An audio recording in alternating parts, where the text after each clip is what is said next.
I'm vengeance.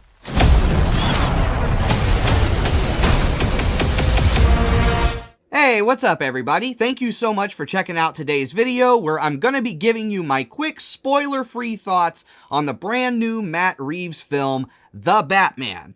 I actually got a chance to see it on Wednesday evening at an early screening, but the movie officially premieres today in theaters all across the US. But before I get started, if you have had the opportunity to check out The Batman already, please leave a comment below without including any spoilers, letting me know your thoughts on the movie.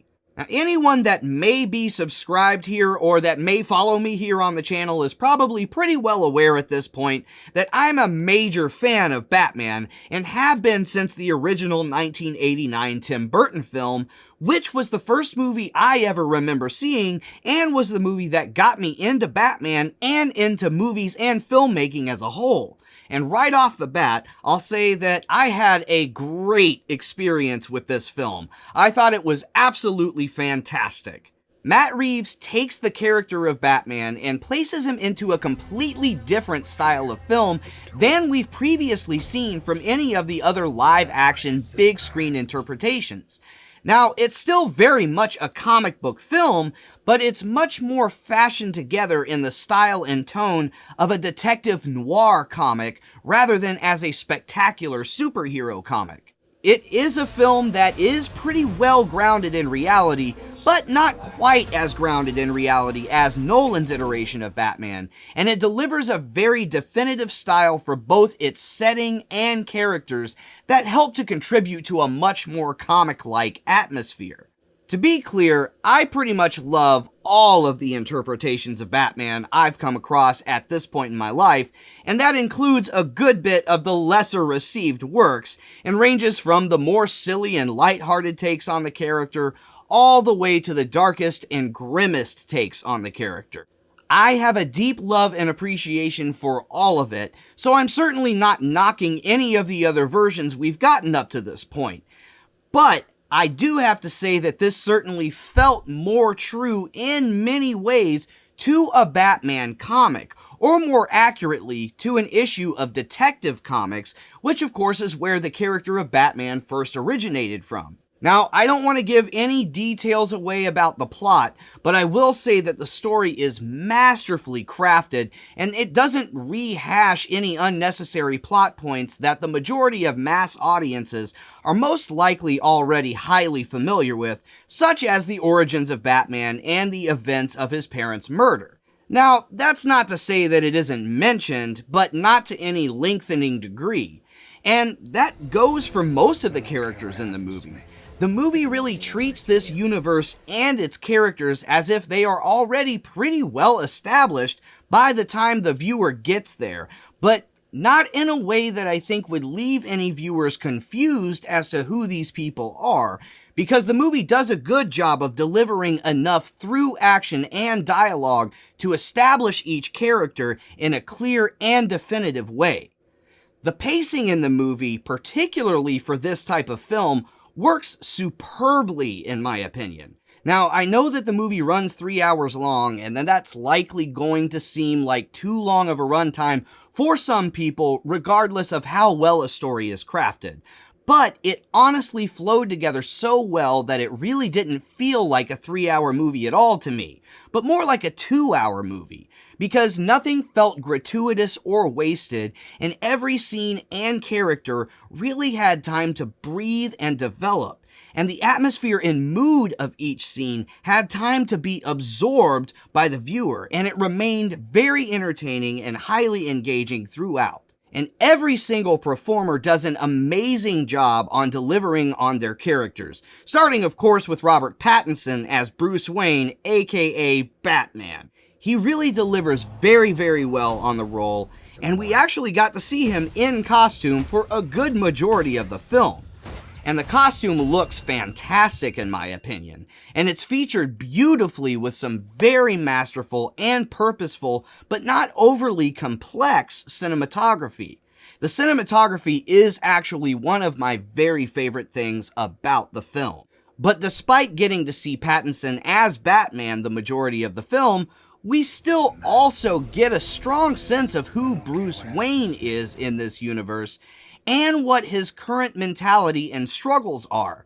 And all of those elements are delivered brilliantly in Pattinson's performance as well. Zoe Kravitz also did a fantastic job portraying the character of Selina Kyle, aka Catwoman, bringing a lot of depth and range to the character.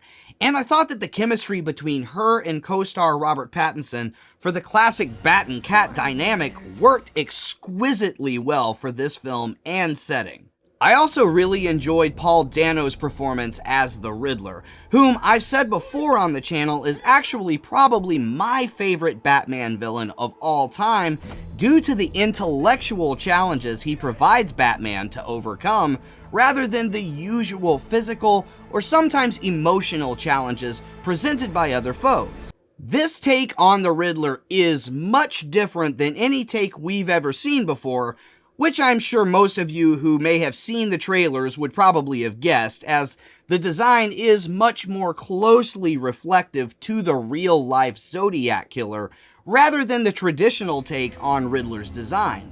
And whereas I was actually a little bit skeptical about that and kind of questioned the need to approach it in that way before I went into the film, I actually have to say that I felt like it ended up working pretty well for the movie overall, and that's again largely due to the fantastic performance by Dano.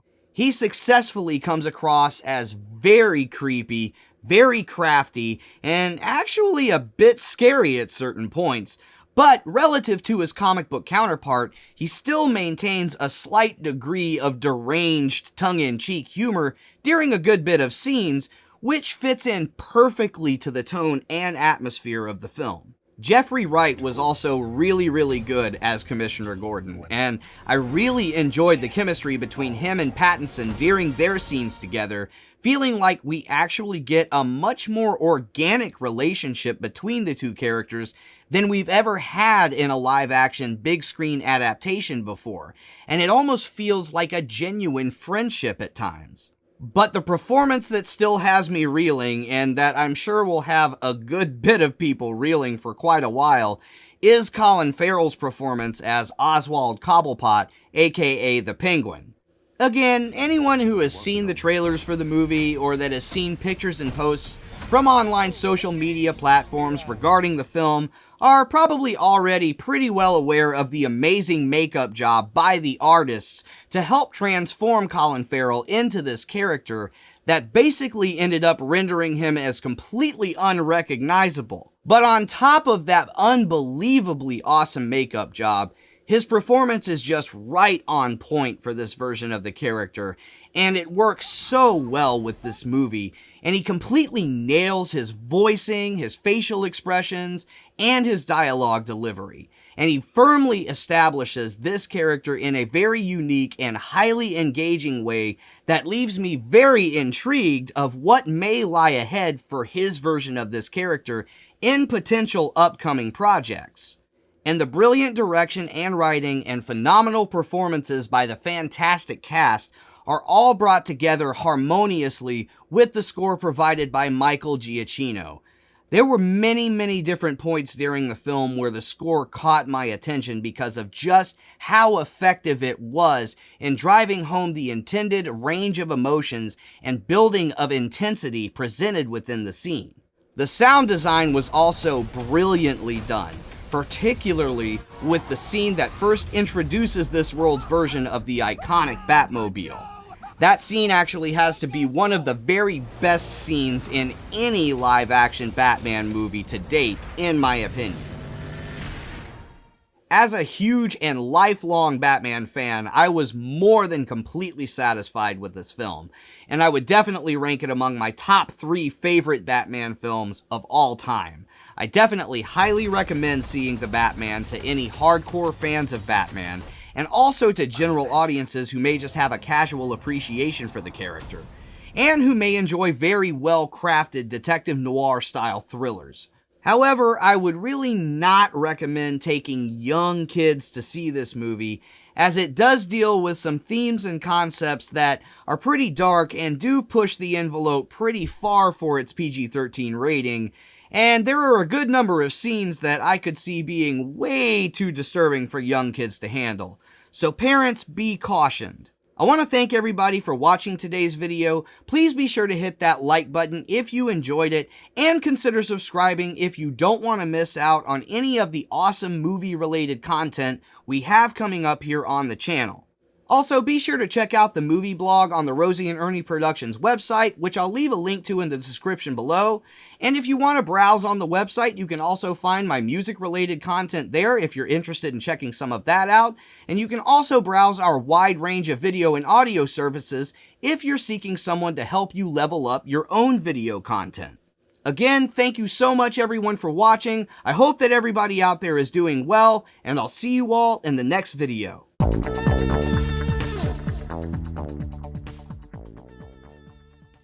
Today's video has been brought to you by the 3 DOS Ghosts Gaming and Entertainment Organization. Please click down on the link below to check out and join our community Discord.